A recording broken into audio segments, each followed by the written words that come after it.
Have you ever wondered how Buckingham Palace, the majestic residence of the United Kingdom's monarchy, came into existence? Let's take a journey back to the 17th century when it all began, not as a palace, but as a townhouse.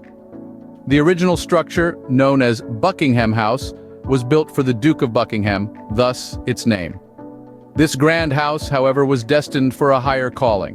In 1761, King George III saw its potential and acquired the townhouse.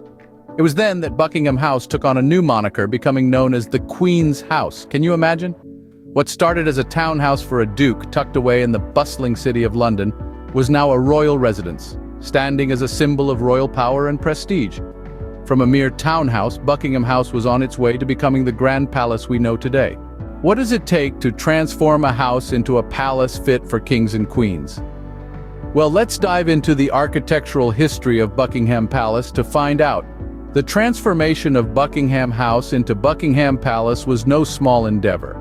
It all began under the reign of King George IV, who enlisted the aid of the renowned architect John Nash.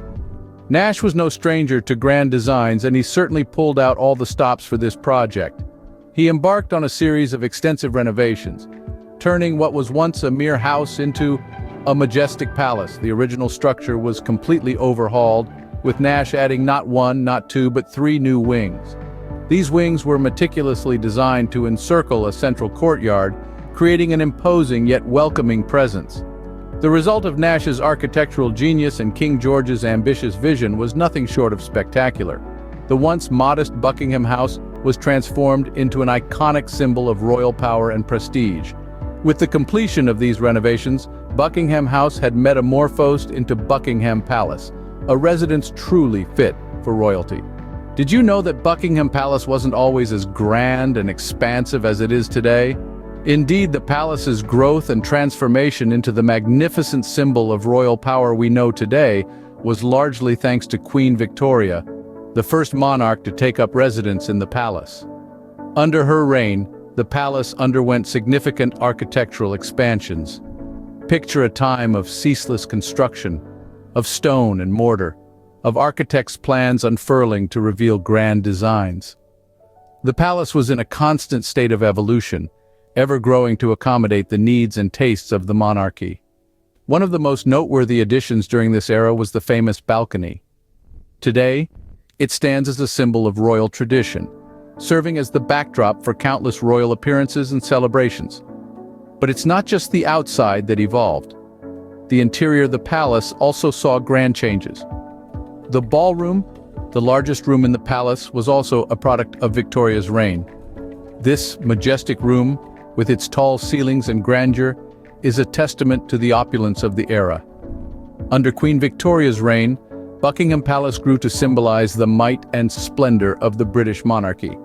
This era of expansion shaped the palace into the iconic landmark we see today, a testament to the enduring power and prestige of the British crown. How has Buckingham Palace evolved to meet the needs of the 21st century monarchy? Well, let's dive into the modern era. The palace has seen a myriad of changes and renovations to keep up with the times.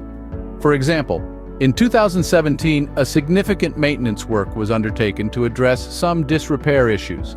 This wasn't just about keeping up appearances, it was about preserving a symbol of national heritage, a testament to the endurance of the monarchy. Even today, Buckingham Palace boasts a staggering 775 rooms. These rooms, each steeped in history, serve a multitude of purposes, accommodating staff, royal family members, offices, and guests. But it's not all about the built environment. The palace is also home to the world's largest private garden. This verdant oasis, right in the heart of London, provides a tranquil refuge from the bustling city, offering a perfect blend of nature and grandeur.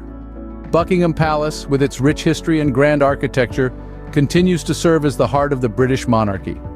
Despite the passage of time, the palace remains an enduring symbol of royal power and prestige. So what makes Buckingham Palace more than just a royal residence?